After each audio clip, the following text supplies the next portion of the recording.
story.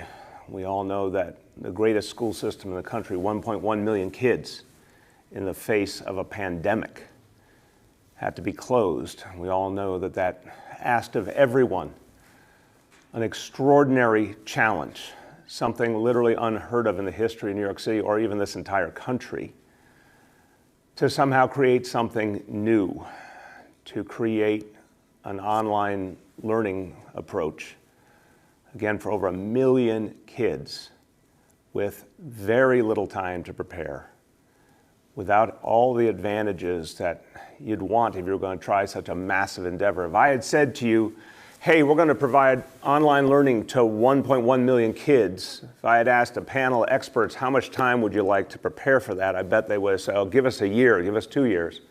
We'll have something great for you.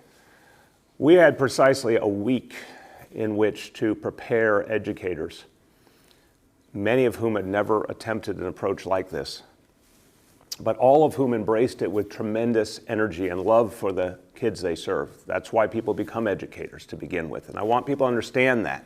I've known a lot of teachers, a lot of principals, a lot of educators. This is the subject matter I've put my heart and soul into over decades. And my kids went to New York City public schools the whole way through, and they got a great education from incredibly devoted educators. What was clear to me throughout is people don't go into this field because it's a way to make a quick buck, I assure you. People who become educators do it because they love kids, they care about them, they want to help them, they want to build their future. There's a credible sense of satisfaction when you help a child to realize their potential. And I want you to remember something. I've talked to so many people. I bet you know people in your own life that have had this experience, maybe you yourself. How many people do you know maybe things weren't so great for them when they were a kid? Maybe they weren't sure what was going to happen. Maybe they didn't have a lot of sense of goal, but one teacher, one principal, one educator gave them that hope, that confidence, that sense of their own self-worth. I can't tell you how many times I've heard a story where it was one teacher started a young person on a very different road. And so many of the people we depend on right now in the middle of this crisis can look back to that one teacher, or maybe it was a group of teachers in their school who made all the difference. Now we're asking those very same people to achieve that same inspiration, have that same impact, but not be in the same classroom with the kids they serve. Imagine how difficult that is. Now, our teachers are tough. Our teachers are strong. The educators in New York City don't shirk from a challenge.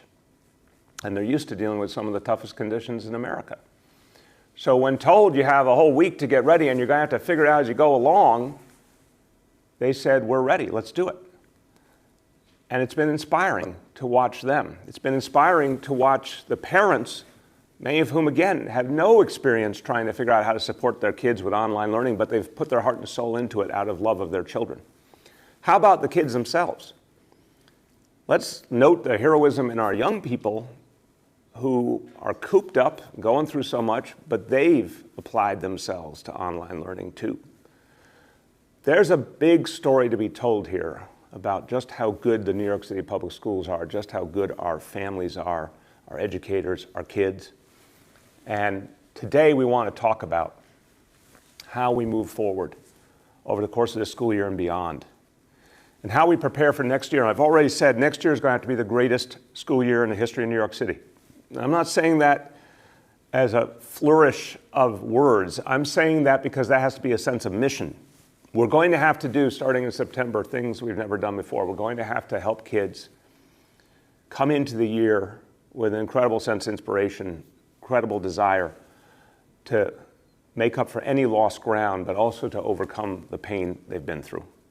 I have absolute faith in our educators and the leadership of our Department of Education. You'll hear from Chancellor Carranza today. I have absolute faith that we will achieve that mission, but I want to set that bar high right now. Say that's going to have to be kind of a historic achievement, what we have to do this coming school year, but I know we're up to it. Now, everyone who serves our kids, principals, teachers, guidance counselors, social workers, the folks who work in food service, the crossing guards, the custodians, everybody who makes up the school community. There's so many more. Everyone's feeling this moment. Everyone's devoted to our kids, but everyone has that sense. Our kids are going through a lot right now. And I want to just make sure we're all sensitive to them. We're all thinking about them. Look, I think all of us can take ourselves back to when we were kids, especially those really confusing middle school years, all the challenges of high school. I think every high school student kind of has a self-doubt, a fear about the future, and anxiety, not knowing if they're going to fit in, not knowing if they're going to succeed, loving all the good things about being young, but with that constant anxiety. Now imagine you take that and you overlay a pandemic. That creates so much more fear and confusion and anxiety about the future. I often reflect upon the experience I've had as a parent and what my kids went through, and now what I even see from them as 20-somethings. This generation came up with a lot, even before this pandemic. The kids who experienced the Great Recession and the aftermath, they're the kids who grown up in the shadow of global warming. They're a tough generation. They remind me of what my older relatives used to tell me about that experience they had growing up in the Depression. There's something that I see in this generation too, and I wish they hadn't gone through all this before the pandemic, and I wish they weren't going through everything they're experiencing in the pandemic, but they are. And it's hurting them. It's, in some cases, traumatizing them. Some kids have already seen so much just in the last weeks, the losses in their own family, in their own schools. They're tough kids, New York City kids, and they're going to find a way through, but we have to be there for them. We really have to understand how much they've experienced, how much pain they're going through. Our job is to help them with the mental health support and really that effort that all educators do, but it's going to have to be even greater now to raise up their self-esteem for the moments ahead, for the tough times ahead. But what is inspiring to me is, even with that tough backdrop, the fact that we have seen our educators rise to this occasion gives me a lot of hope. You know, when I talked about the online learning and everything we've had to create in these last weeks, this kind of gives definition to that analogy that's often used when they say building a plane while it's going down the runway. This is the ultimate example of that. But the plane's been being built week after week, more and more online learning working better and better. And the incredible adaptability of young people to figure out how to connect with it and make something of it. We're seeing it, and it's given me a lot of hope, but we also know we have to respond to this moment, be smart about it, be flexible about it, understand the changes that are going on and how we deal with them. And that's why today we're announcing a new grading policy, because we want to make sure the grading policy we use now fits the moment we're in now and the reality of our kids, our parents, our educators now. So the Chancellor, his team worked with parents, teachers, elected officials, advocates, listened to all different viewpoints. We've had a series of conversations confirming the direction of this policy. And it came down to the notion of what we owe our kids at this moment. First of all, flexibility. This is literally a once-in-a-century crisis. And the pain it's inflicting on children and families has to be taken into account. There has to be a sense of flexibility in a moment like that.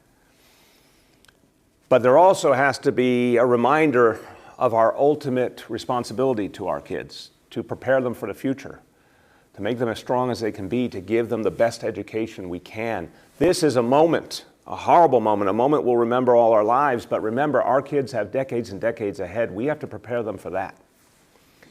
So we have to continue to have high expectations for them. We have to continue to take an approach that helps them be their best. That work continues, and it will even more going into the next school year. We have to do both.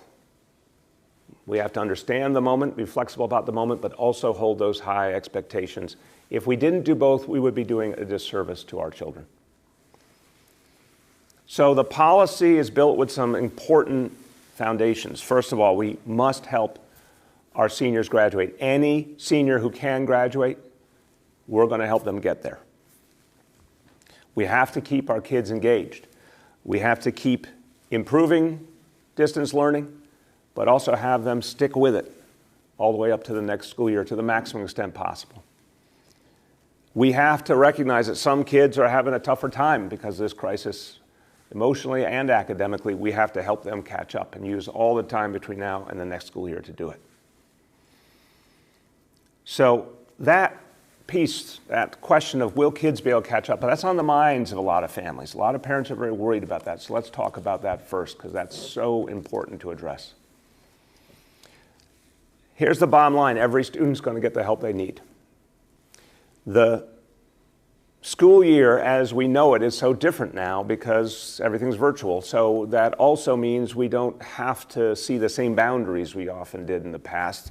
We're going to help students all the way through the spring, through the summer if they need it, into the fall. Some kids will not need a lot of help. Some kids will need a whole lot of help. Some kids in between. But whatever it is, we're going to find ways to continue education for kids who need it. Those who need the most support are going to get the most help, obviously. The seniors who need to graduate and are having trouble, that's our first priority. But there's also going to be a lot of kids in 8th grade getting ready to go to high school. We want them to be ready. Anyone, any child who needs that extra help. We have not just May and June, we have July and August as well. We're going to use them to the maximum extent possible. So let's talk about the different grade levels. In grades K to 5, this is such a crucial time. Obviously, I'm a big believer in 3K and pre-K, but when we look at the times when we really start traditionally to grade kids, all of this from 3K, pre-K, K to 5 is all the foundation building, of course. So we want to take advantage every day and we want to give clear direction to our kids. So in light of the moment we're in now, instead of traditional grades, there'll be 2 grading standards for kids grade to 5. Either they are meeting the standards or they need improvement. Very simple, straightforward. But even kids who need improvement, we're going to stick with them because we know we can get them to the point where they meet those standards. The Chancellor will talk about more detail, but it will be an evaluation based on a lot of the same things that we normally would.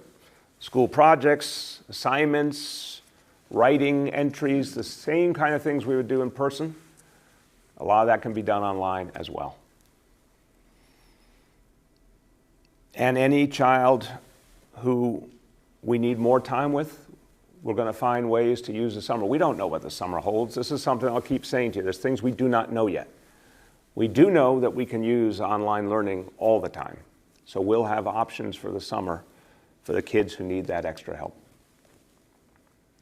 Middle school. Well, middle school is an incredibly difficult time in general. When there is no pandemic, middle school is a tough time. Every parent out there of a middle school child, you know what I'm talking about. So we want to make sure we reflect that reality and we work with those kids one-on-one, get them where they need to be. The grades there, again, instead of the traditional grades, we'll have 3. Meet standards, needs improvement, and course in progress. That's for a young person who particularly needs more time to finish the schoolwork before them. Again, not the same as in-person classroom instruction, but a lot of similarities. There's still class discussions that happen online. There's still presentations and assignments. There's still the kinds of tests that a teacher gives to their own classroom. All of that continues in one form or another, and that can be the basis for the evaluation. We're going to make sure those kids who go through so much get the help they need. We can carry that through the summer. We can carry that into the new school year in terms of knowing kids who might need extra help when everyone does come back together as well. High school, well, again, a time of so much hope, but so much confusion and anxiety in regular times, even more now. Kids are thinking about the future. That's what high school kids do. One eye to the future at all times. So the big question now is, will the future happen on time? And the answer is yes. We're going to work with all of our high school kids to keep things moving forward, but with rigor, with real focus on quality, and with support. So in the high schools, we'll use the existing grade scales. It's the most pertinent level to continue the grading scales that we've had previously. The same range of things you're graded on, the written assignments, the term papers, exams, the presentations, all that continues online. Teachers will be watching to see if young people have gotten where they need to go. But we want to offer an option, again, the flexibility given the moment. Any high school student that's earned credit by completing a course, traditionally they would get a grade, one of the traditional grading structures. And that would go into their grade point average. And that would obviously have a lot to say about their future, including things like college admission. In this environment, we're giving young people an option in the high school level that, given the disruption that's occurred, and it's been different for each student, they have the option, if they have completed a course, they're going to get the credit, but they have the option to choose, and this is for the, again, this half of the school year, not for the previous grading that happened earlier in the school year, but for this half of the school year. They can choose to have a passing grade rather than a specific grade in the traditional structure. If that's what they think makes more sense and they have completed the coursework and they have earned the credit, they have that option rather than something they think might adversely affect their GPA because of aberrant circumstances. That's a choice for each young person. And if they need more time, there'll be a course in progress designation that allows them to keep working on that course into the summer, even beyond if they need. For the seniors, of course, the focus is on graduation. And traditionally, there's been June graduation, but also a lot of seniors have finished in August. So we have more than one way to succeed here. We just want to make sure that every senior can graduate, does, and they'll get the most intense support of any students in our school system. So that gives you a sense of what we're trying to achieve. We're keeping standards in place, we're keeping a lot of continuity, we're adding flexibility for this crisis. And our educators are smart. I'm going to use a word we normally associate with business, but I've seen this with educators. They're entrepreneurial, they're creative. They'll figure out what makes sense for their classroom so long as they have clear standards to work from. And these will be consistent standards throughout the school system. Now, I just want to speak directly for a moment to our high school seniors and to their parents, their families. Wasn't that long ago, I've got a 25-year-old and a 22-year-old, so it wasn't that long ago that I was going through with my kids senior year in high school. What a powerful time. Again, a lot of confusion, a lot of doubt, but also a lot of hope and a moment of profound importance to the future. We're going to be there with you every step of the way. Can't do it some of the ways we used to do it, but we're going to be there for you. We need to foster your future. You are literally the future of New York City. You're our hope. We're going to be there for you. And we need to celebrate you. This disruption has been so intense, but that does not take away our belief in you and our sense of the human moment. This moment is so special to you as you approach graduation. We don't want you to lose that. So, every school will have its own approach, and every school will look for the opportunity to celebrate you for sure. And right now, that all means virtual, but maybe down the line, maybe we'll get lucky enough that some gatherings can start to occur. But here's what I will guarantee you. We're going to do one big citywide virtual graduation ceremony. We're going to do one big celebration of New York City's high school seniors. We're going to make it something very special. You may not have the traditional ceremony that you were looking forward to. We're going to give you something you will remember for the rest of your life and you will cherish. We're going to bring together some very special guests to celebrate you, to salute you for the way you stuck with it, not just in the years before, but particularly during this crisis. And you know what's wonderful? Some of the people who will be the special stars of this gathering will be graduates themselves of the New York City Public Schools. That's an extraordinary roster of talented people who make an amazing impact, not just on this city, but on the nation and the whole world. They're going to celebrate you and remind you of the greatness of the students who come out of the New York City Public Schools. You're going to have a day of inspiration and support and celebration, no matter what this pandemic has thrown at us. We'll have details announced in the weeks ahead, but expect it to be something very special, very memorable, and all about appreciation for you. And family members, parents, that means you too, because we all know, God bless our kids and the hard work they do, but every kid gets there because of the love and support of their family. So we're going to celebrate the parents and the family members as well. Now, before I conclude on schools, big question has come up throughout the last few weeks. How could we make sure that every kid got what they needed, the technology they needed, to be able to participate in online learning? We were honest in the beginning. It wasn't in place. Kids didn't all have it. That's part of the digital divide. It's not good. It's not acceptable. It's something we need to fight. I've talked about this horrible crisis also being a moment where we get to learn what's wrong that needs to be fixed, and we will fix it going forward. But in the middle of this pain, there's been a chance to really deal a blow to the digital divide, really fight back against that divide and put technology in the hands of lots of kids who have never had it. And so the iPad deliveries, the latest, best iPads delivered directly to the homes of so many kids who didn't have access before. We said that for every single child who we knew needed one, they would get that delivery by the end of April. And that is precisely what is happening. Right now, 247,000 iPads have either arrived at the homes of the students or in the process of being shipped to them as we speak. 247,000. That is many more students, and Chancellor, you'll remind us the exact number of students in the Houston school system, for example, but that's one of the places that the number of kids getting iPads in New York City through this initiative over the last few weeks is more than there are total students in the Houston school system. It's been a vast undertaking, and it had to be created very, very rapidly to reach all these kids in time. It's happening. Now, we had an order for a bigger supply.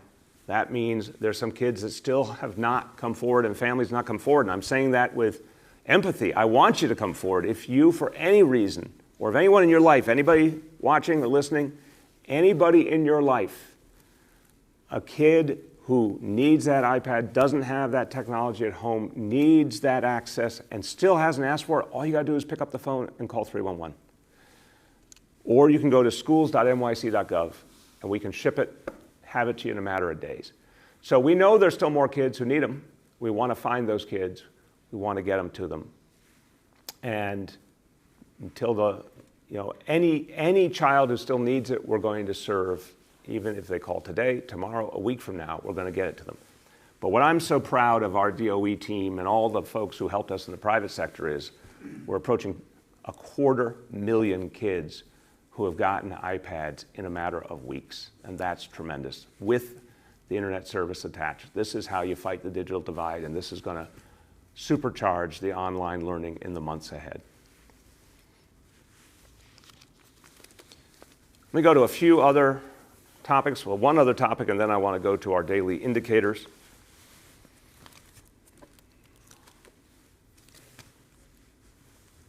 So small businesses.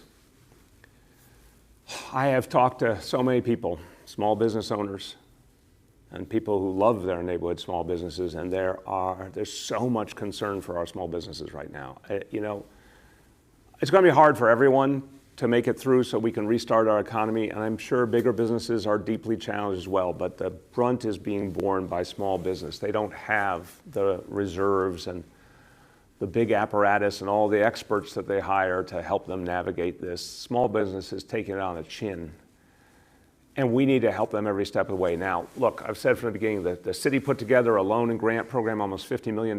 That's being exhausted immediately. That's what we could do, but what we really needed was intensive federal support. And some has really come in the previous stimulus and in the action taken in the last few days in Washington as well. That's a good thing. We were all very distressed to see a lot of that money siphoned off by big businesses, and some of that is now being returned so it can go to small and medium-sized businesses who really need it. But what we saw is, as good as it is that the federal government actually is stepping up and putting real money out there for small and medium-sized businesses, the way it's being done is creating a lot of problems. First, that those big businesses try to usurp it, but second, it's a first-come, first-served basis, and some businesses are much better positioned to take advantage of it than others, and the ones that need it the most, the ones that have the fewest resources, actually are getting boxed out. We cannot let that happen. So the Paycheck Protection Program, that money, we saw how quickly it was used up the first time around. Now there's another round. It came out of what was referred to as Stimulus 3.5. And the program is replenished, and with serious money, $310 billion. And there's two particular heroes in this effort. One, our own Senator Chuck Schumer, who led the way and fought intensely on the Senate side. And then on the House side, the chair of the Small Business Committee for the House of Representatives for the whole nation is New York City's own Congressmember Nydia Velázquez. And she fought not only for all that money and to push back the usurping by big business and make sure it was reserved for the businesses that need it, but she also made sure that the process was much fairer to community-based businesses, to businesses that had fewer resources, to businesses that don't use big banks but use community credit unions and other sources of financing, to businesses and communities of color that have for a long time been denied access to credit. Senator Schumer, Congressmember Velázquez, really pushed to change this program to make it more about everyday small businesses and make it more fair for all. Now, everyone out there who is a small business owner or close to a small business owner, it's time to get you in the game and get you this support. You deserve this money. You've been hit so hard. We need to help you survive. So we want to make sure you get access to this federal money. It's first come, first serve. So you have to apply immediately. And the simple way to apply is the federal government website, SBA, Small Business Administration, sba.gov. sba.gov. That's where you apply. The application is certainly not the easiest in the world, but you got to do it. You got to do it quickly. Now, we're hearing from a lot of small businesses that it's tough to navigate that application. We're today putting together an initiative to help you immediately. In the next few hours, you'll be able to call 311 and get connected to sources of help, experts who can help you navigate the application. This is something we're putting together quickly as we see this need. We're hearing it so deeply from small businesses. So we're going to get you some help, some facilitation. But the most important thing is to immediately start working on that application. So if you haven't yet, small business owners, go to sba.gov. Please immediately get that application, get ready the information you need. And if you need some special help, call 311 this afternoon and beyond, and we'll be able to help you out. Okay, it's time for our daily indicators. And again, what we've seen is over the whole course of almost 2 weeks now, definite and serious progress. Not the progress we ideally want, which is for all the indicators to go down steadily and in the same direction, but clearly progress. And that's getting us closer to the day when we can start to make some of the moves to open things up. But I've said it before, I'll keep saying it. We're going to be cautious, we're going to be careful, we're being governed. We will be governed by the facts. And the facts have to get consistent for us to make some of those moves, and we're going to be very smart and cautious when we do it. Today, a good day, not a perfectly good day, but definitely a good day. Indicator 1, daily number of people admitted to hospitals for suspected COVID, that went down from 122 to 112. Indicator 2, daily number of people in ICUs across our public hospitals for suspected COVID-19. That went down from 766 to 745. Indicator 3, percentage of people tested positive for COVID-19 citywide. That went down 29% to 27%. The only category that went up is in some ways the toughest category, the testing at the public health lab of some of the folks dealing with the most illness. That went up, but only by 1%. That's a good sign, from 55% to 56%. So a very strong day, further evidence that what you all are doing is working.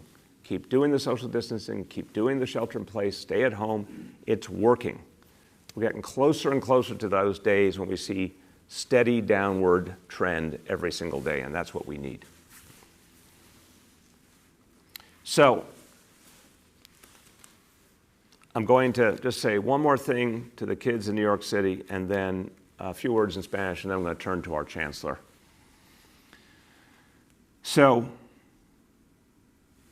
to every kid out there, every student, every young person, if you feel like you're going through a lot right now, guess what? We understand that you are. You're going through a hell of a lot. I feel bad for you, I do, because you're being asked to shoulder a burden that, honestly, young people haven't been asked to shoulder in a long, long time. You're being asked to make sense of this crisis in your own lives while going through everything else you go through as young people. It's a lot. Sometimes parents and family members you think may not understand everything you're going through. I'm sure that's true on one level, but we all try with all our might to appreciate everything you're grappling with. And we will be there for you. The times we're living in, they're literally unprecedented. There's nothing like this we can find a parallel for, certainly not in our memory. But what we know is we have to support you. The love we all feel for you has to come out as support and understanding. We have to express it as a real empathy for what you are going through. And so we're going to be there with you every step of the way. I have faith in you. I really do. I have spent the last 6 years going to New York City public schools. It's literally the most inspiring thing I do as part of my job as mayor is meet all of you and see how extraordinary you are. There's a bright, bright future ahead. We're going to have to fight our way through these months ahead, but there is a bright future ahead, and it is because of you. So thank you. A few words in Spanish. No hay nada más valioso que nuestros hijos. Y ellos han pasado por mucho en esta crisis. Con nuestro nuevo sistema de calificar a los estudiantes, reconocemos lo que han pasado, pero los desafiamos como siempre. Nuestros maestros y padres han sido heroicos y les vamos a seguir dando apoyo en las próximas semanas. With that, I have to say, one of the things that people may not remember well is at the time that I hired Richard Carranza to lead the largest school system in the country. He had just been a leader in Houston in the valiant, extraordinary effort to bring that city and that school system back after Hurricane Harvey. Again, an unprecedented disaster that afflicted one of the nation's biggest and greatest cities. And then as superintendent of the Houston schools, Richard Carranza was the man who had to innovate a whole new approach and speed up the process of bringing back education in a place that had been put back on its heels deeply. I was so impressed when I spoke to him about those tough days he went through, and everyone in Houston went through, because he had this clear spirit, this can-do attitude, this belief that any challenge could be overcome. It was unmistakable, and it gave me a lot of hope thinking about what he would do as our chancellor. Lord knows I never expected him and everyone at the Department of Education to have to deal with a pandemic. But how telling that this man had already brought his school system back previously in another place from another disaster, and it was in his DNA to do so. So, Chancellor, what you have done, what your team has done, has been pretty miraculous. And I have great faith that we're going to have a strong spring, a strong summer, and outstanding, absolutely outstanding next school year with your leadership. Chancellor Richard Carranza. Mr. Mayor, thank you very much. I am humbled to be here and honored to be here. And I want to echo everything that you said about our students, about our teachers, our principals, and our families. But before I say anything else, I want to give, I've spent every week visiting our regional enrichment centers. and seeing heroes in action, our school safety agents, our student nutrition workers, our teachers, our administrators, really tending to the children of our first responders and our medical personnel in a very caring, loving, and trauma-informed way. It's been nothing short of miraculous. But I do want to take a moment to thank the teachers who are teaching, the administrators that are supervising and clearing the way and clearing the obstacles for teachers to be able to do what they do, and our parents at home. I have seen countless examples of incredibly innovative and enriching activities that our teachers are putting forward for our students. I've seen teachers engaging every single day with their students, finding their students, making sure they're engaged. So I want to say to all the teachers out there and all the principals, thank you. One of the fallacies that we often hear is that we've been out of school for a number of weeks. Well, I want to be very clear that school has been in session. We have never stopped being in session. What has changed is the manner in which we've engaged with our students. Instead of face-to-face in person, we are doing it remotely, which is why we say this is remote learning. So to all of our teachers and administrators that are on the front lines, I want to say thank you to you as well. You also are the heroes that are continuing to keep our students engaged. So thank you. What we're announcing today is a result of a tremendous amount of collaboration and discussion. And on this particular topic, the opinions and ideas are vast and wide. On one end, there is the notion that nothing should change. We should continue to have everything as it was prior to COVID-19. That accountability is important. On the other end is, listen, it's a traumatic event. We've never gone through this, so everybody passes, everybody gets an A, everybody just moves forward. And everything in between, we've heard all of those comments. But at the end of the day, Mr. Mayor, you and I have the responsibility. You and I have the accountability of having a policy that will not inadvertently harm students when they decide to do the next thing in their careers, whether it's going to college, whether it's a scholarship, whether it's a career. So we have to craft a policy that recognizes the trauma, that recognizes the voice, that recognizes what our students in our community have been through, yet still provides for a path forward for our students, given the fact that we've never stopped being in session. So the policy we're introducing takes into account all the feedback that we've received. We've heard from students, parents, principals, teachers. We've heard from professors. We've heard from elected officials. We've taken all of that input into consideration with a policy, but we've remained focused on keeping our students learning while taking this into account in this new reality.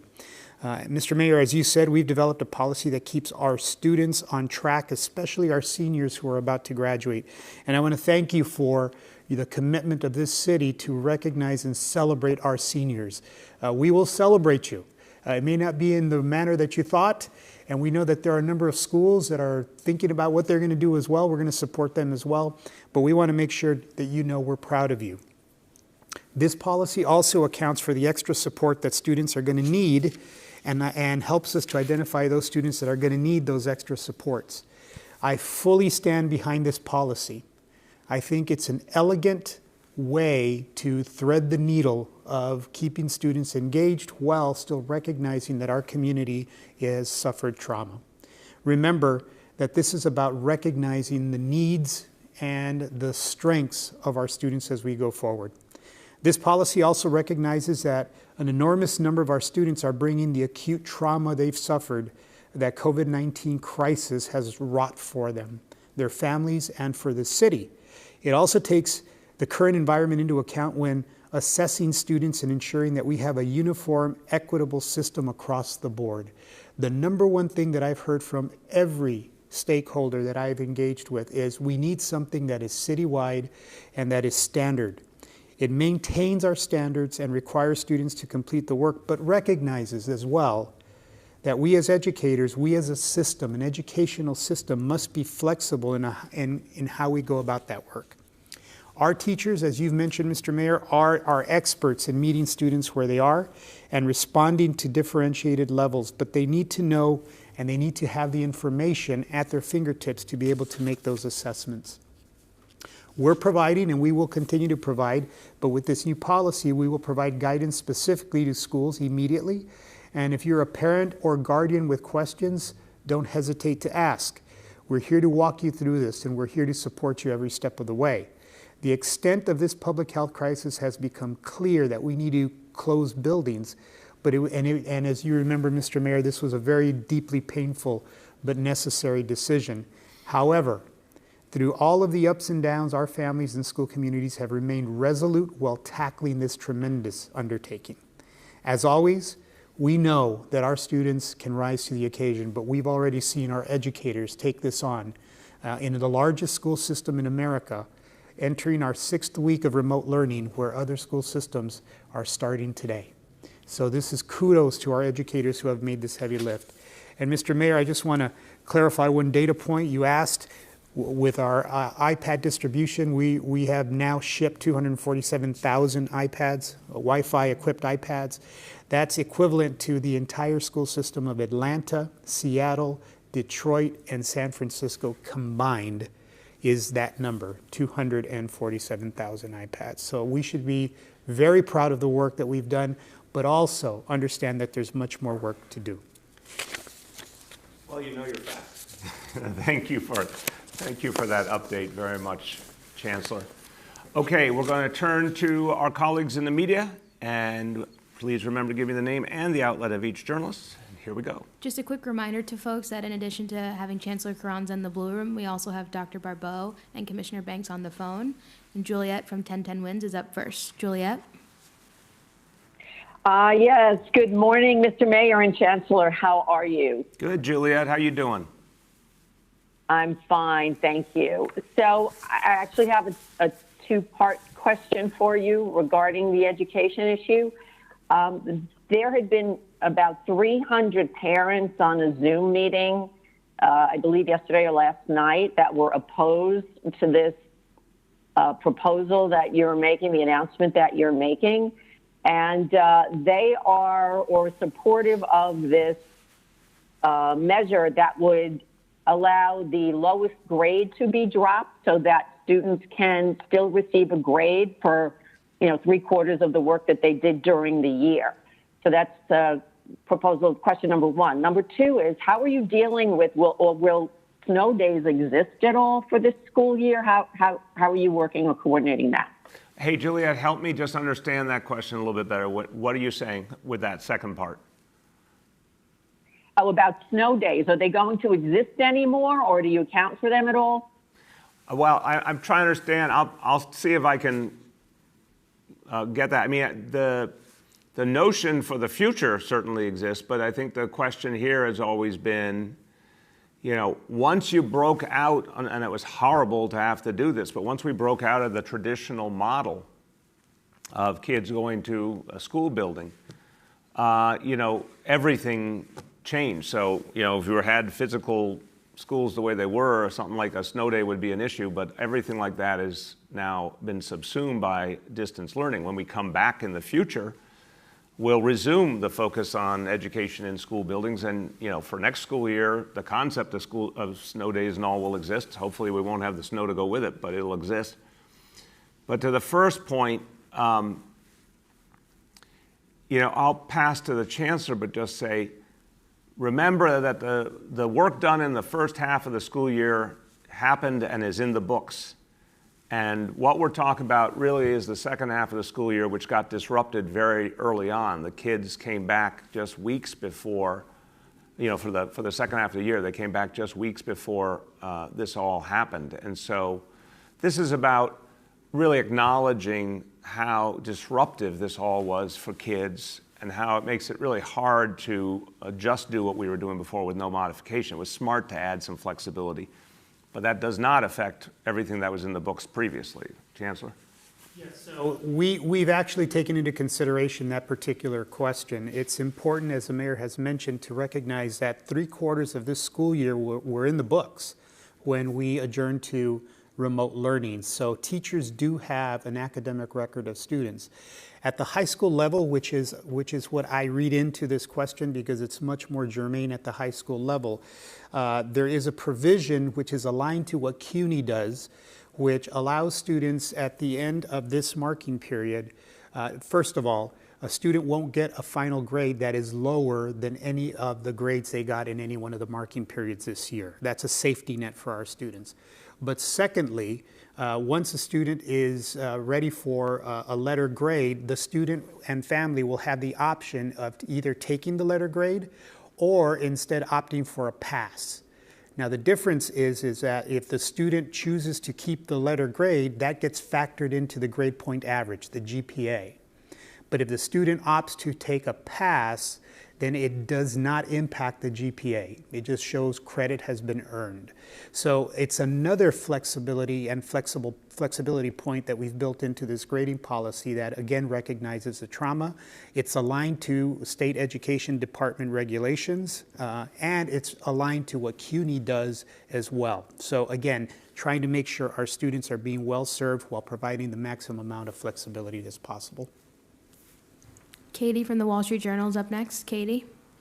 Hey, good morning. I have a two-part question, and it's focused on, the students who have an alternate assessment, who have school year-round, if there's any plan to update that program, and I guess it will continue remotely. And then additionally, what is the DOE working on to provide that additional needed support for students who may be missed a lot of remote learning, whether it's in September, or will they be allowed to kind of enroll in summer school when maybe they wouldn't usually have enrolled? And let me just preface what the Chancellor answered to both those questions by saying we are working through the shape of summer as we speak. We'll have more to say on that soon in terms of what summer learning options there will be. We all understand that summer and what summer is going to look like in the atmosphere of this crisis is a big open question. But what is not an open question is that the DOE will have more than one contingency ready for how we're going to support kids online at minimum. And so I want to be very clear that, when the day comes when we're going to flesh that out and show the exact nature of that, we will present it. But as we speak, different elements of a summer plan are being put together by the DOE. Go ahead, Richard. Yeah, thank you, Mr. Mayor. So really good questions. So the grading policy and the flexibilities will apply to all students, including students that have alternate assessments. As we know, students that have alternate assessments have individual education plans, IEPs. So that is being noted in their IEPs, and there's outreach to parents because parents have a voice in what that IEP looks like. That started on day one when we went into remote learning. That continues to this day. And again, the focus here is to provide the maximum flexibility to students and to parents that recognizes the traumatic events that we're currently in. It also applies to our students that are immigrant students, students that are multilingual learners. So any subgroup of student that you can think of, our schools, our teachers, our administrators are focused on making sure that they're being served to the greatest extent possible. Just to add to what the mayor said about summer school, there are multiple scenarios that we are modeling and working through about what summer school will look like. Obviously, the medical advice and what it looks like in terms of this virus in the community is going to have a big role to play in what summer school can or will look like. What is absolutely clear, though, is that this grading policy will give us the opportunity to identify students that need additional support, that need additional enrichment, that need additional time, and then provide them the time to be able to actually complete. The goal here is not to fail students. I can't think of any educator that would say, I want to be a teacher because I want to fail students. The goal is to have students master the subject matter. That's always been the goal. So if some students need more time, this is a perfect opportunity to actually create that system where students get that time. Henry from Bloomberg is up next. Henry. Well, Mr. Mayor, there's a report in Yahoo News that says that the federal government is going to support the city in a massive antibody testing program. And I'd like to know whether or not this report is accurate And if it is, how many tests are going to be conducted? When will it start? Who will be tested? And what's the intent of this program?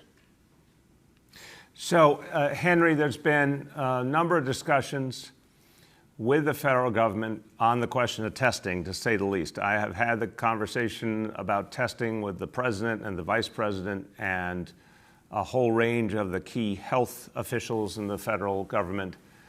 So this has been going on for weeks on one level. We are trying to figure out how we can do more testing of every kind, antibody testing, which I've been clear, and our health leadership has been clear, brings some real virtues. Obviously, it has to be done the right way and has to be done with the qualification that it isn't a perfect answer. But, and of course, the PCR testing, that will be the backbone of what we need to do with testing and tracing. And that's really the central strategy going forward. We need federal help to do all of the above. So we have been in real conversations about how to do that and how to expand it. My hope is we'll have something more tangible to say in the next few days. But the fact is, as with all things federal, it's been a kind of uneven situation. I'd like to get clear answers so that we can present them to the people in New York City, and I'd like to see a lot of federal support for testing here in the city. As soon as we have something that is ready to go, we're certainly going to announce it. Next up is Marcia from CBS 2. Marcia. Mayor, how are you doing today? Good, Marcia. How are you? Good. I'd like to talk to you about the homeless on the subways. I have multi-part question, but they're all related. The fact that you've announced this new program, are you now accepting responsibility for getting the homeless off the subways? And since the NYPD flooded the end-of-line station at the World Trade Center today with cops and workers, are you planning to do it at the other end-of-line stations? There are 38 total. I know you're focusing on 10. And I just also was wondering, since you've whacked about $1 billion out of your affordable housing plan over the next 2 years, will that adversely affect the number of homeless in the city because there'll be less places for them to live? Thank you, Marcia. I appreciate those questions. The last piece, I don't think, look, we're all pained that we've had the largest affordable housing program in the history of New York City. It's been an incredible success, and I want to tip my cap to everyone who has been a part of it from day one, creating such an aggressive affordable housing program, and then it's been consistently ahead of schedule and on budget. It's been amazing. It's sad to have to delay some of that. It's very sad, but that is the budgetary reality we're dealing with. And of all the things we had to deal with in the immediate term, that was something that we decided we would just grudgingly have to make a tough choice on, but it will continue unquestionably. Marcia, on that piece, I would say it like everything, the more affordable housing, the better off you're always going to be in terms of fighting homelessness, because the shape of homelessness today, in terms of shelter homelessness, is more and more, as we've talked about, it's families. It's families who found economic struggles, not because of mental health or substance abuse, but as an economic problem, end up in shelter. The more affordable housing you build, the more you can address the shelter homeless reality, unquestionably. But when it comes to street homelessness, which is a painful problem, but a very painful and historic problem in this city, but it is a much smaller problem. It's a few thousand people. That has always been about, the outreach efforts in recent years, the homestead effort, the safe havens that we've talked about a lot, those smaller places that we bring people in to try and get them off the street and keep them off the street. The supportive housing, which is affordable housing specifically for people who have mental health challenges and other challenges and need social services in the place they live. That work all continues. In fact, we announced yesterday that additional safe haven space and affordable housing space for homeless people is being brought online right now. So I would separate the two pieces, Marcia, and say the pieces that are most focused on the homeless are continuing unabated. The larger reality of our affordable housing plan, some of it's unfortunately going to have to be delayed. But Here's what I'd remind you, and Marcia, I know we talked about this back around the holidays, that journey home vision of getting street homeless people off the street, those who have been on the street a year, 2 years, 3 years, 4 years. We believe we can consistently get more and more of them off the street. We've seen a lot of success with the Homestead Initiative. Now we're going to build it out. And even in this crisis, I spoke to Commissioner Banks about this in the last couple of days, Marcia. We've seen a number of street homeless, permanently homeless folks come in and accept those safe haven placements. And we want to do a lot more of that. So that work does not stop now. Now, on the question of who's responsible for homelessness in the subways, it's like other questions I've been asked lately. We're all responsible. It's all of our jobs to get this done. The state runs the MTA, clearly. The state has a whole lot of the pieces to the puzzle here. All the employees of the MTA who we need to help in this effort in a variety of ways. We need to be the eyes and ears. The MTA police, there's lots of pieces to the equation that are run by the state. But the city has a big piece of this too, because we have the NYPD as the primary element of safety in the subways. Also, the NYPD doing more and more work in recent years on homeless outreach and teaming up with social services, with healthcare providers to do more to help homeless people get into shelter. NYPD's been outstanding. And of course, social services, all the organizations that do outreach that are part of the city's efforts, all the nonprofits. I see this as a big team effort and a joint responsibility. What we announced yesterday is more places to bring homeless folks from the subway or the street to get them off the street, out of the subway permanently. And what we announced is a vision that we need the MTA to help us with. We'll do our share. We'll devote the police resources, we'll devote the outreach workers, we'll do whatever it takes, but we need the MTA to agree to this plan. It's a common sense plan, Marcia. Here's how it goes. We got 10 key stations. They're the end points of subway lines. That's where we have a particular problem. We all know for decades there have been homeless people in the subways going from one end of a line, back again, all night long. That needs to stop. The way to stop that is to support those people and help them come in and accept housing, but also to disrupt the pattern. The way to disrupt the pattern is between midnight and 5 a.m., close those stations. Deep clean those stations, which is good for everyone in this moment. Have a shuttle bus that takes any customers who need to get on the subway, takes them one stop up to the next station. So literally, you're talking about between midnight and 5 a.m. in a subway system that's got a small fraction of the number of strap hangers it normally would have. So that can be done with shuttle buses. We'll help get that done too. But deep clean the stations, and everyone has to get out of the stations. Instead of what's happened for years and years, that a homeless person just sits there on the train, or maybe gets off the train temporarily, gets right back on it, goes then the whole way back. We want to create a change where everyone gets out of the station. Our homeless outreach workers are there to engage and get people support, take them right away if they're ready to come in to a safe haven. NYPD is there to assist and make sure that we get the help to people they need. This would be a game changer, Marcia. We just need the MTA to say yes. It's not hard. They just need to say yes to this innovation, and we'll do our share and then some. I'm going to tell you the stations just so everyone hears them. It's Coney Island, Stillwell Avenue on the D and F, Flatbush Avenue, Brooklyn College on the 2 and 5, Jamaica, 179th Street on the F train, Jamaica Center, Parsons, Archer on the E, World Trade Center on the E, 96th Street, 2nd Avenue on the Q, Pelham Bay Park on the 6, Van Cortlandt Park, 242nd Street on the 1 train, Wakefield, 241st Street on the 2 and 5, and Woodlawn on the 4 train.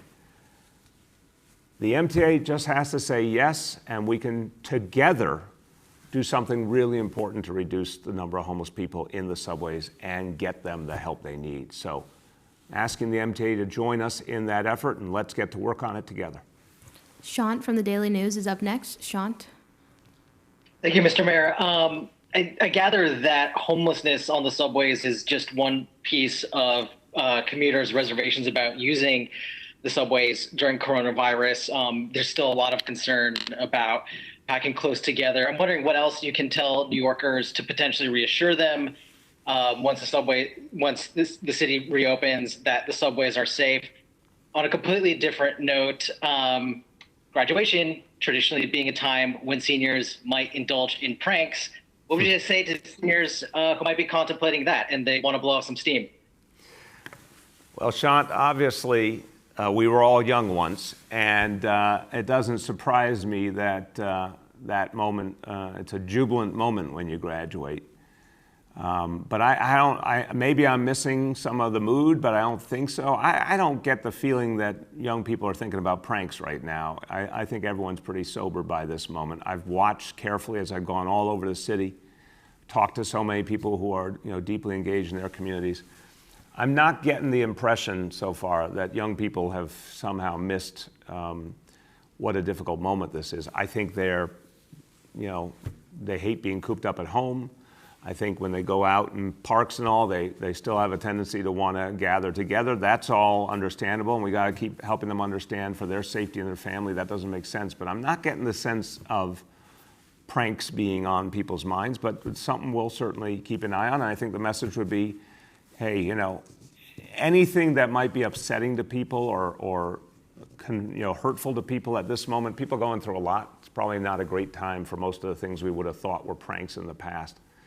On the question of the subways, look, Sean, I think this is going to be a step-by-step thing. We're going to be real clear about these indicators that I go over when it's time to do a little more and then a little more and a little more, but we're going to be cautious. And I think that's what the people believe is right at this point, to be careful and smart and really go by the numbers, which means I don't expect subway ridership to turn on suddenly. I expect it to be sort of slow and steady in stages.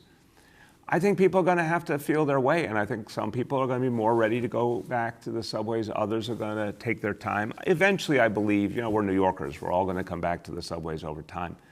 But it'll be in direct connection to a couple of things. How much progress we're making overall on the disease, I think, will be the single biggest determinant.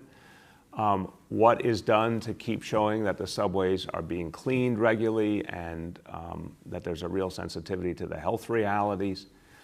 And I think people just having a sense that when they weigh the options, it's the one that makes sense for them in their lives. New Yorkers are very resilient. And I think at first, even some of them might be hesitant. Over time, the convenience of the subways, the fact it's part of our culture, will bring people back. But, I think we have to do it in stages. I think that's the smart way to go. Yoav from the city is up next. Yoav. Hi, Mr. Mayor. I wanted to ask you about underground yeshivas.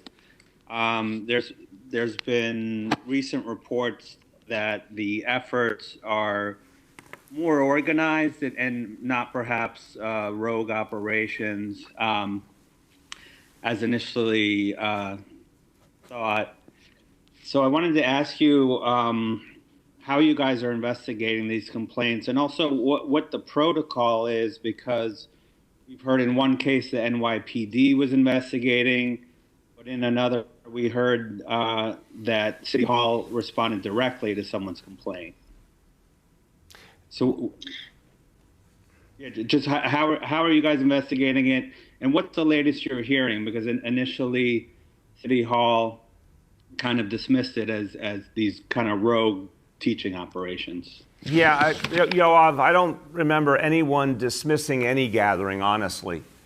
I think we were very, very clear. As you know, I've talked about it publicly. Weeks and weeks ago, I had a conference call with key Jewish leaders around the city, and there was tremendous support on that call for shutting down, and it was painful, obviously, for people, but for shutting down shuls, shutting down all sorts of community gatherings. And I think the leadership of the Jewish community, the rabbinical leadership, have been absolutely united in saying all of that has to change. And I've seen a whole lot of adherence to that.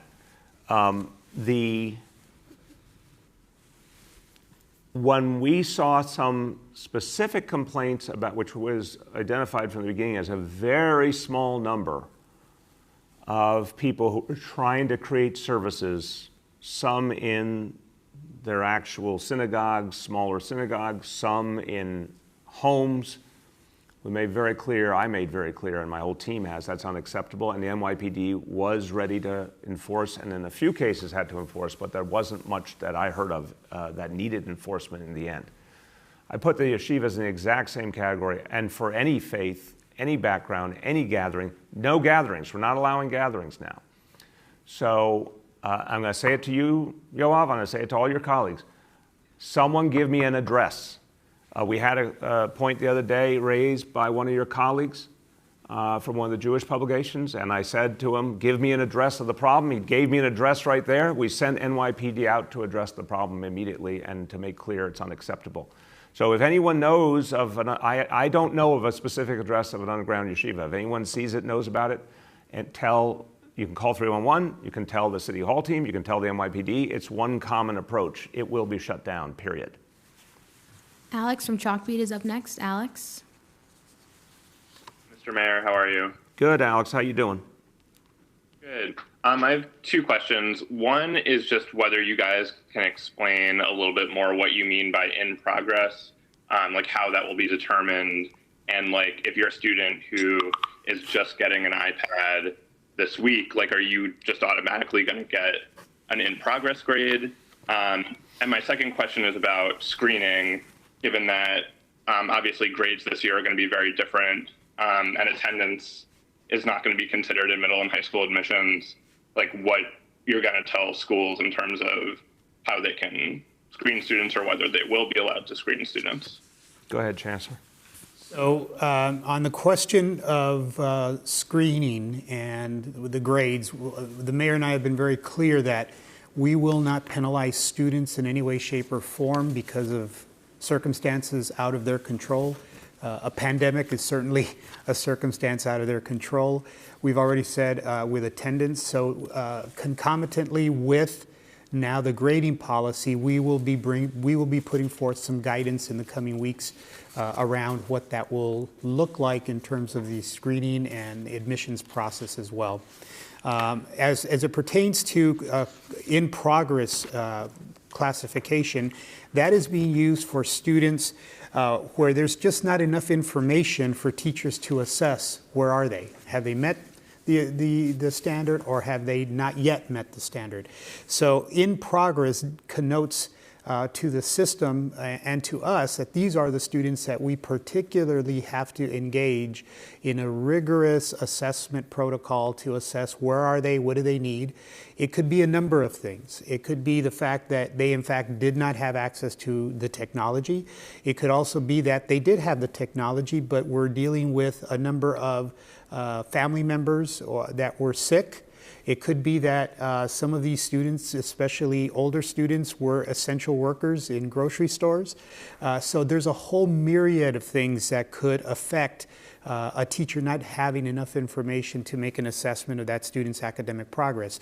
In progress is something that gives us not only a marker, but it gives the teacher the ability to say, we need to do a deeper dive with this particular student. Sydney from the Advance is up next. Sydney. Mr. Mayor, last week I asked you why you weren't including the entire borough of Staten Island and private hospitals in your ICU indicator portion of your daily count. I wanted to see if you might consider, moving forward, at least adding Staten Island's private hospitals to that count so that the ICU projections from all of the 5 boroughs are represented. And if you can just elaborate a little bit more on why you aren't including the ICU count from private hospitals. Have you tried to do so, or have you not tried at all? And I have another question about the ferry. My paper reported that NYC Ferry will retain all existing funding and not receive a budget cut or a fare change, while Staten Island's ferry's budget was cut in your fiscal 2021 budget. Wondering why the Staten Island ferry's budget was cut and not NYC Ferry's, and do you anticipate Staten Island's new fast ferry route will still be able to launch this year, given the financial uncertainty the city is facing right now? Okay, on the ferry, one, there will be cuts to NYC Ferry, and that will certainly be reflected in the next stage of the budget process. Two, and obviously it's never fun to talk about any cuts, but everything that has to be cut will be cut as we deal with more and more challenges. Two, we're certainly trying to figure out the next stages that had been scheduled for the ferry expansion. Staten Island was a piece of that, Coney Island. in the Bronx. We're trying to figure out what's going to happen with that now in light of everything going on. So we'll have more to say on that as well in the budget process between now and June. On the ICUs, what I've said before is that the data related to the health and hospitals is the data that is most consistent and readily available to us for a daily tracking system. As Dr. Katz said, over the course of the last 2 months, we've seen very high levels of consistency between the data in the health and hospitals and what we're seeing in the rest of the hospital system.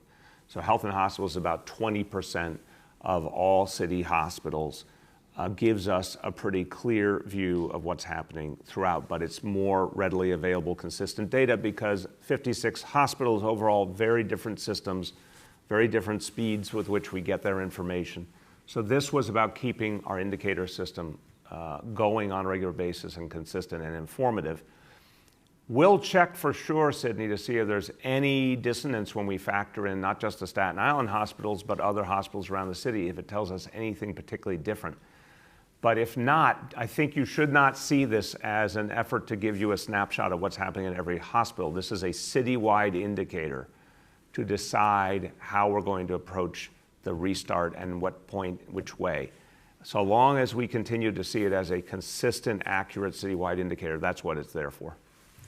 Aaron from Politico is up next. Aaron. Mr. Mayor, Marcia touched on part of my question, but with regards to the cuts to the affordable housing program, do you know how many units that is going to affect, and why specifically were the cuts chosen to be made in this area? So, Aaron, we'll get you more detail today, and obviously we're going to be going through a lot of detail over the next few weeks as we go into the heart of the budget process culminating in the middle of June. But look, first of all, the larger vision around affordable housing remains intact. This is about slowing down some investments and postponing some things. It is not taking away the bigger vision. And it's a vision that I really, again, commend everyone from the very beginning of the administration to now who is part of creating and implementing the affordable housing plan, because it's been extraordinarily consistent. And it's reached hundreds of thousands of people. And ultimately, as you know, at its full extent, will reach more than 700,000 New Yorkers. So it's an astounding initiative. It will keep going. But when you think about the budget dynamics, we were dealing with suddenly a massive budget gap. We were dealing with a cash flow crisis on top of that. Anytime that you book a capital project, it has ramifications for the budget, obviously for the expense side of the budget too, because of debt service. We had to slow down a lot of capital investments just to be able to make sure we could pay the bills now. And it's really, it's a horrible situation. But that's what we have to do. But the plan is intact and it will be implemented in the future. Again, the big question in the month of May will be the federal stimulus and what that will mean for everything we're doing.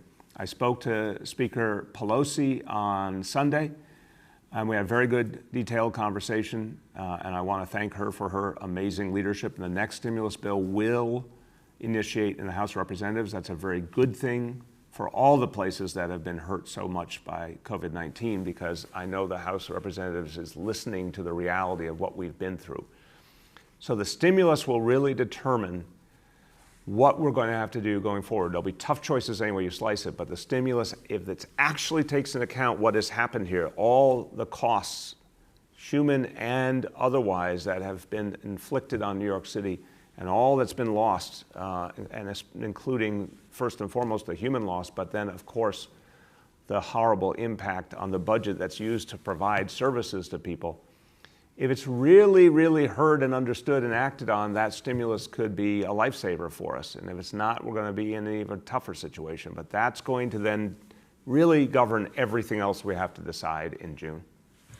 Gwen from Cranes is up next. Gwen. So real estate is a major part of the city. Can you? Hey, you're really quiet. Get close to the phone, or yeah, sorry about go. that. This there you go. Great. So good morning. Real estate is a major part of the city's tax base.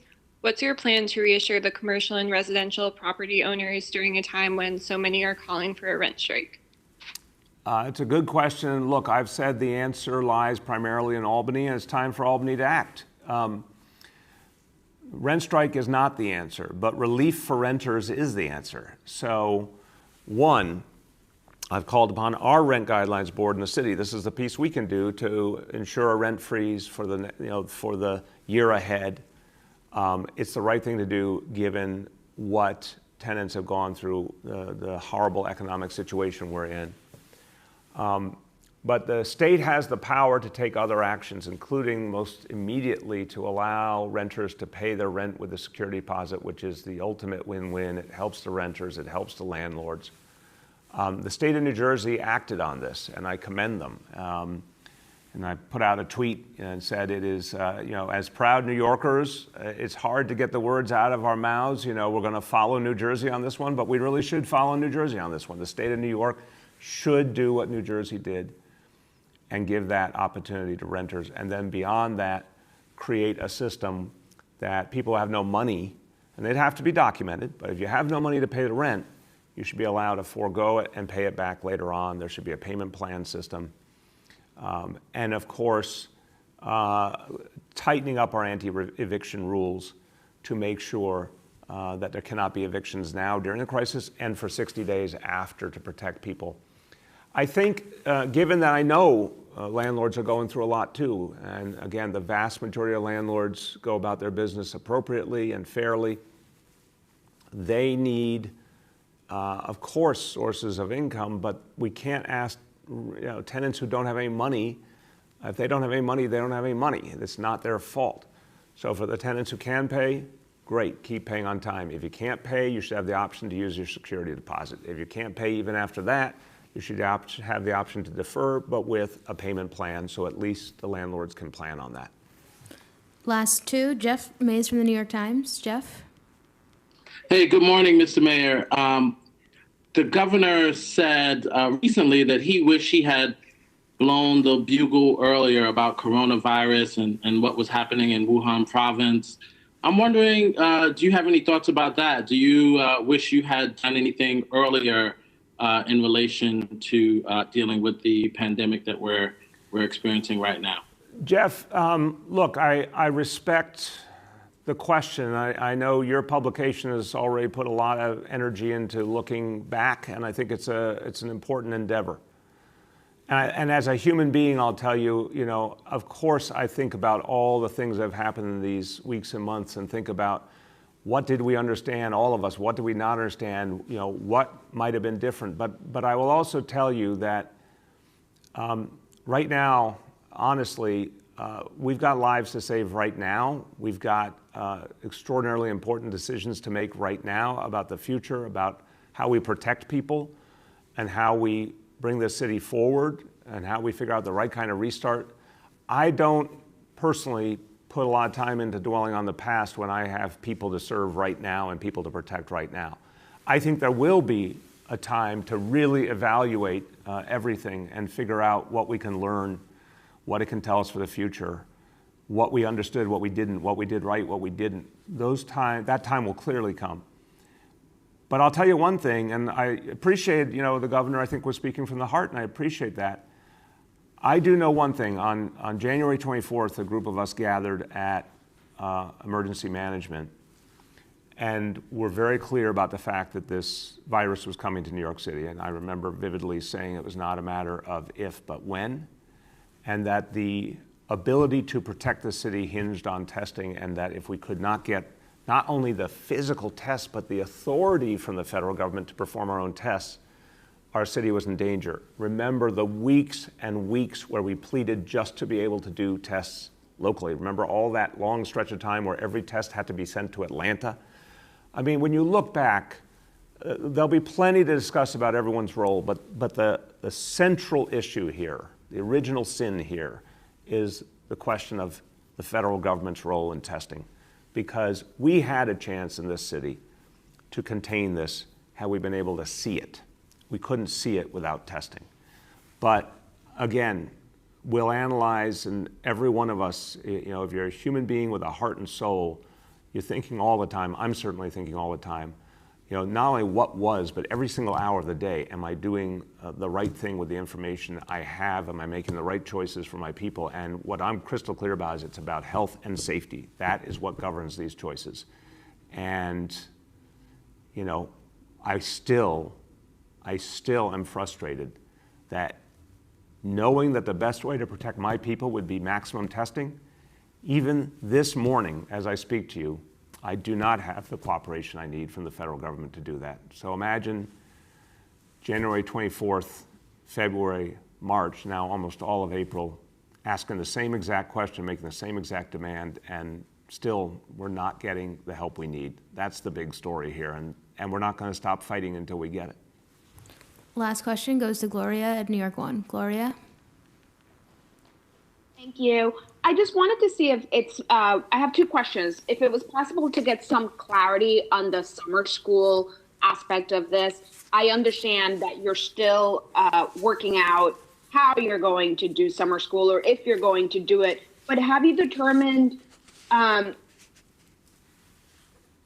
how you're my point being, with the grades changing, how will you determine what students have to go to summer school? And then, Mr. Mayor, I wanted to ask about the subway announcement.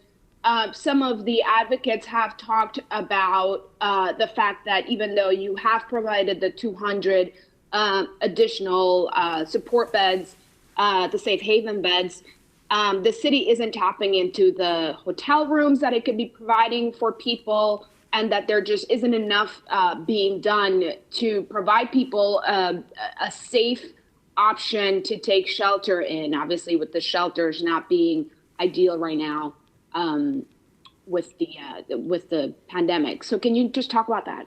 Yeah. Let's do this. Let me start on the summer school, pass to the Chancellor to add, and then I'll come back and finish up on the subway question. So on summer school, Gloria, the first thing I want to say is it's hard, I think, for all of us who are used to, you know, a school building and a school year in the traditional sense. And so summer school, we all, you know, I think the thing a lot of us were used to is a relatively few kids needed that extra instruction, and they went to summer school and they were usually not too happy about it. But it was not what most kids experienced. Online learning has changed the whole reality, and there's a lot of things you cannot do as well on online learning, to say the least. But one thing it is good for is it's very flexible, and for kids who very sadly have to be indoors a lot of the day now, it's an option that they can go much more deeply into, and they can do it, you know, at their own pace, and all sorts of good flexibility is there. And it's not just during the school hours, it's the evening, it's the weekend. The online learning really opens up a world of possibilities. So I think to think a little bit more as a continuum than the kind of boundaries we experience with a regular school year, school calendar. I can't wait till we have that regular school year and regular school calendar back, because I think it's the most effective and the most human and the most engaging approach to education. But for now, we have the ability to reach kids in a lot of different ways. And I think you don't have this scenario. This is where I'll pass to Richard and say, I don't think it's that kind of binary, oh, these kids don't need summer school, and, you know, it's relatively few do need summer school. I think we have a much bigger set of kids who are going to need some more help because the disruption that they went through, the trauma they went through, they didn't yet have the iPad, whatever it is. I think it's going to stretch out the equation into the summer. So we don't know exactly what summer looks like, and there's going to be different options prepared. But I think one thing we can assume is a lot of kids are going to engage summer learning. Some kids are going to engage summer learning not because they're in a deficit, but because they don't have much else to do, and it might be a good time to learn more and, you know, get ahead of things. I think we have to see it as more of a continuum than we usually do. Richard.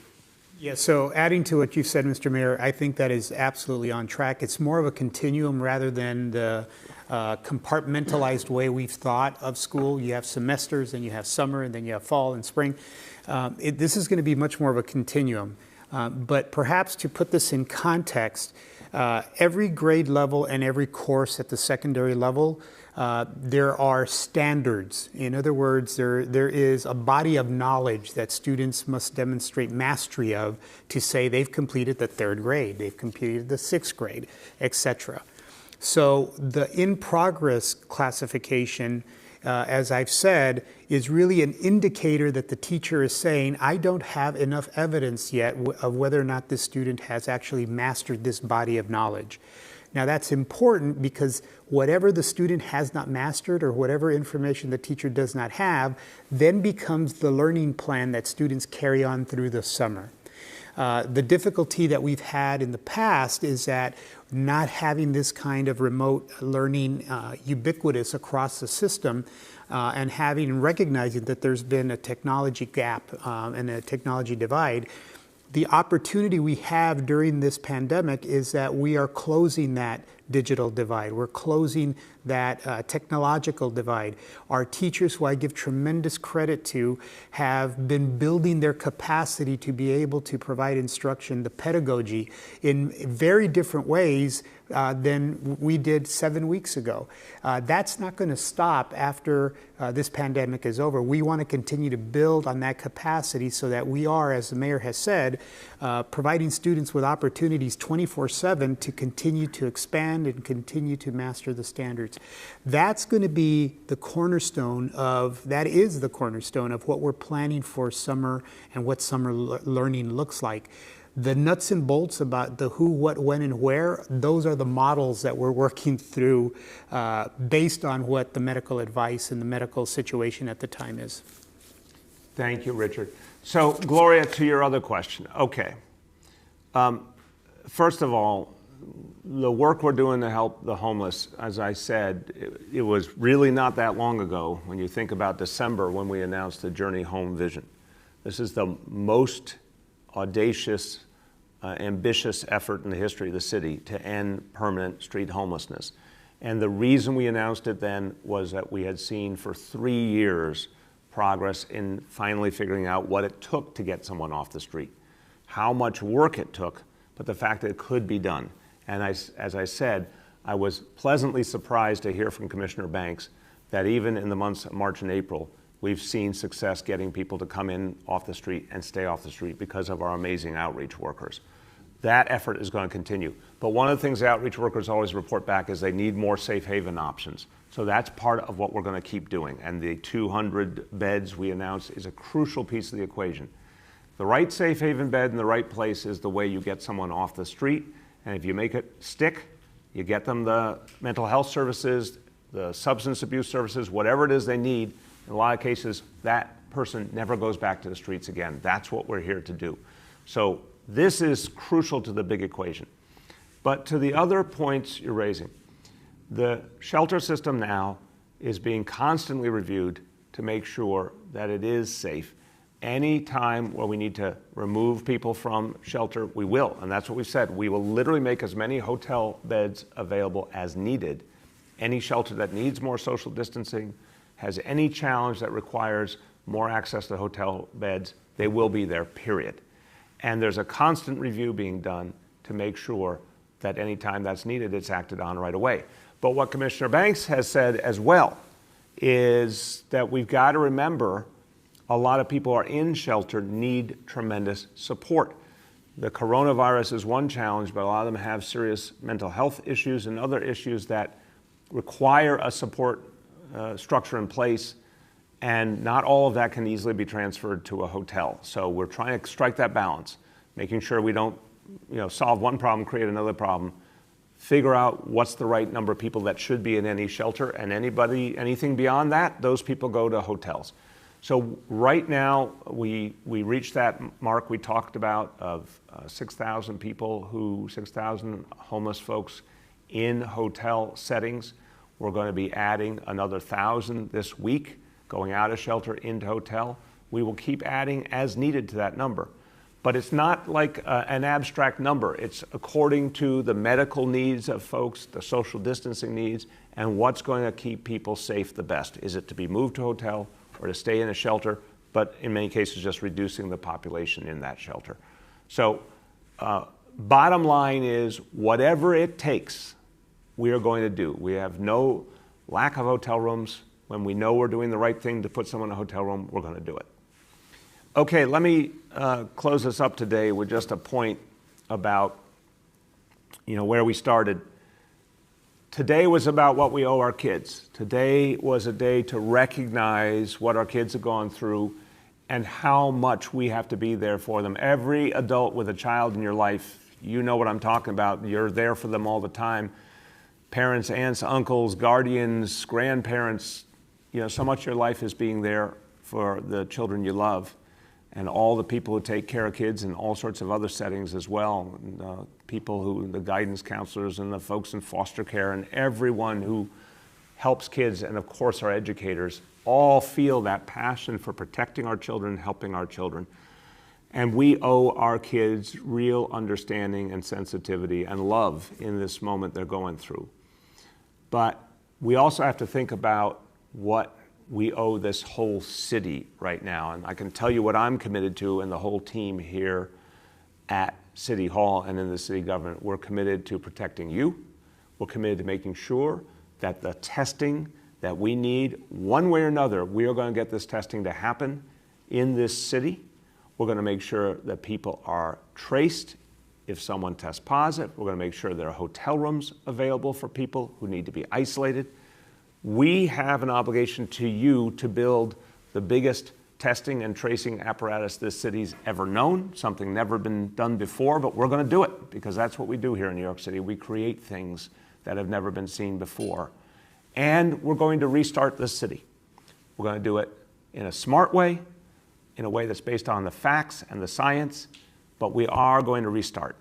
And the last thing I'll say is to remember why this city is the greatest city in the world. It's because of the people. The buildings are great. Love the buildings, the cultural institutions, that's wonderful. But it's you that makes this the greatest city in the world. Your strength, your resiliency, your creativity, your entrepreneurship, all of that is going to be called upon now. So we in leadership owe it to you to build the framework to keep you safe and bring us back. And also we owe it to you to unleash all that you do, all that you're capable of. Because when all that energy and passion and ability and creativity comes to the fore, the city will come back, it will come back strong, and we'll even come back better because we're going to address some of the very contradictions that have been laid bare by this crisis. I don't have a question in my mind of the fact that this city is capable of a great and strong comeback.